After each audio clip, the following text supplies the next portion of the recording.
Hi అండి, నేను మీ రాఘవరావుని. మన ఆంధ్ర ఔరంగజేబు జగన్ హరిహర వీరమల్లు సినిమాని బాయ్కాట్ చేయమని తన పేటీఎం బ్యాచ్కి పిలుపునిచ్చాడండి.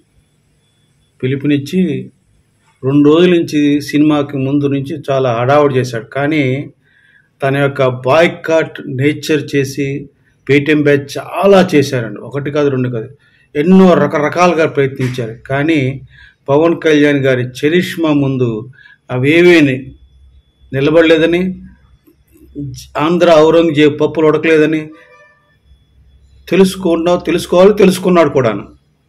ఎందుకు చెప్తున్నా అంటే పవన్ కళ్యాణ్ గారి రేంజ్ వేరు, ఆయన చరిష్మా వేరు, ఆయన అభిమానుల శక్తి వేరు. అందుకే పవన్ కళ్యాణ్ గారు పదే చెప్తారు, నా అభిమానుల బలమే నా బలం, నాకు వేరే లేదు, నా అభిమానులే నాకు ధైర్యం, నా అభిమానులే నాకు శక్తి అని ఎన్నోసార్లు ఆయన ఈ మాట చెప్పారు. దానికోసం చెప్తున్నాను, జగన్ ఆంధ్ర ఔరంగజేబ్ ఈ పప్పులు ఉడకవు. నువ్వెంత ద్వేషం, ఎంత విషం చిమ్మినా పవన్ కళ్యాణ్ హరిహర వీరమల్లుని ఏమీ చేయలేకపోయావు. సినిమా అఖండ విజయం సాధించింది. బ్లాక్ బస్టర్ అయి బ్రహ్మాండమైన కలెక్షన్ వసూలు చేసి దగ్గర 160 కోట్లు ప్రపంచవ్యాప్తంగా గ్రాస్ వసూలు చేసింది ఫస్ట్ డే.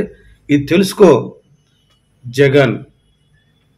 జగన్కు ఔరంగజేబుకు ఎందుకు పోల్చాడు, జగన్ చాలా దగ్గర పోలికలు ఎందుకున్నాయంటే, ఔరంగజేబు హిందువుల మీద గడ్డం పెంచితే పన్ను, జుట్టుంటే పన్ను, తర్వాత హిందువుని చెప్పుకుంటే మతం మారకపోతే చంపేస్తాడు, అది పన్ను వేస్తాడు. ఇంత తొక్కలకు పరిపాలన. అందుకే ఔరంగజేబు తొక్కలకి ఎందుకు కారణం అదే. ఎందుకంటే ఈ పిచ్చి పనులు చేయడం, పిచ్చి వేషాలు వేయడం, తన యొక్క వినుకిని తెలియజేసుకోవాలి, నేను ఉన్నాను, ఔరంగజేబు యదవను ఉన్నానని చెప్పుకోవడం కోసం రకరకాల పిచ్చి వేషాలు వేశాడు. అందులో అట్లాగే ఈ జగన్ కూడా ఆంధ్రప్రదేశ్లో ఏపీ ల్యాండ్ టైటిలింగ్ యాక్ట్ని తేవాలని, ఆంధ్రప్రదేశ్లో ప్రజల భూములు లాక్కోవాలని శతవిధాల ప్రయత్నం చేసిన మాట మనకు అందరికీ తెలుసు. కానీ పవన్ కళ్యాణ్ గారు జగన్మోహన్ రెడ్డి యొక్క, అంటే ఆంధ్ర ఔరంగజేబుని, ఆయన యొక్క ఏపీ ల్యాండ్ టైటిలింగ్ యాక్ట్ రాకూడదని విశ్వసించాడు. దాని ప్రకారం వ్యతిరేక ఓటు చేయకూడదని కూటమి కట్టాడు. జగన్మోహన్ రెడ్డిని, జగన్ గుర్తుపెట్టుకో, నిన్ను అధపాతాలను తొక్కకపోతే నా పేరు పవన్ కళ్యాణే కాదు, నా పార్టీ జనసేనే కాదని 151 సీట్ల నుంచి 11 సీట్లకి పరిమితం చేశాడు. దట్ ఈజ్ పవన్ కళ్యాణ్ అభిమానుల యొక్క శక్తి. అది ఇప్పటికైనా తెలుసుకో Aurangzeb. AP land titling act నుంచి ఆంధ్రప్రదేశ్ ప్రజలను కాపాడాడు పవన్ కళ్యాణ్ గారు. ఈ రకంగా కూటమి కట్టి సనాతన ధర్మం కోసం నిలబడే యోధుడిగా జగన్ని, సనాతన ధర్మం కోసం పోరాడే యోధుడిని జగన్ అవమానించాడండి. హరిహర వీరమల్లు క్యారెక్టర్ ఏంటంటే ఇది ఫిక్షన్, కల్పితమైన కథ. అది కాకపోతే ఏంటంటే ఆ రోజు ఔరంగజేబు చేసిన అకృత్యాలు, అఘాయిత్యాలు, హింసలు మన చరిత్రలో ఎక్కడ రాయలేదండి.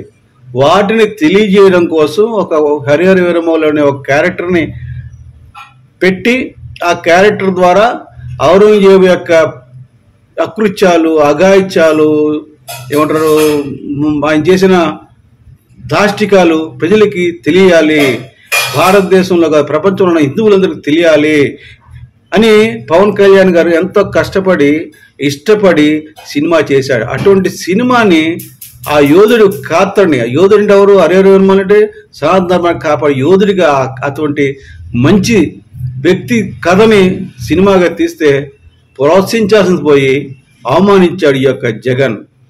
నేను ఎవడో చెప్తున్నానండి, దీనికి ఖచ్చితంగా ఆంధ్ర ఔరంగజేబు తగిన మూల్యం చెల్లించుకుంటాడు.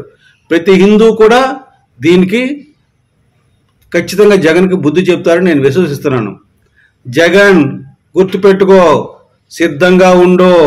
పవన్ కళ్యాణ్ గారు నిన్ను అధపాతం తొక్కాడు, నీ పార్టీని గుర్తుపెట్టుకో జగన్, నీ పార్టీని 2024 కల్లా నామరూపాలు లేకుండా, గుర్తుపెట్టుకో జగన్, 2024 కల్లా నీ పార్టీని నిన్నైతే నువ్వు భూస్థాపన అయిపోయావు.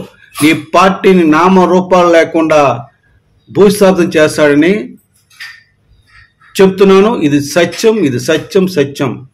నువ్వు అయిపోయావు, నీ పార్టీ అయిపోతుంది 2024 కల్లా. ఎందుకంటే నువ్వు చేసే పాప పనులు, నువ్వు మారవు. ఆంధ్రప్రదేశ్లో బాగుపడుతూ చూడలేవు.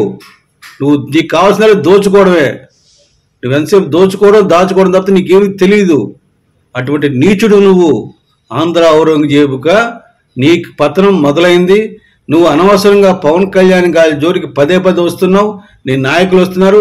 మీ అందరి పతనం త్వరగా జరుగుతూ భూస్థాపన అయిపోతారని ఈ వీడియో ద్వారా ఆ యొక్క వైసీపీ నాయకులకి, పేటీఎం బ్యాచ్కి తెలియజేస్తున్నాను. జై జనసేన, జై హింద్.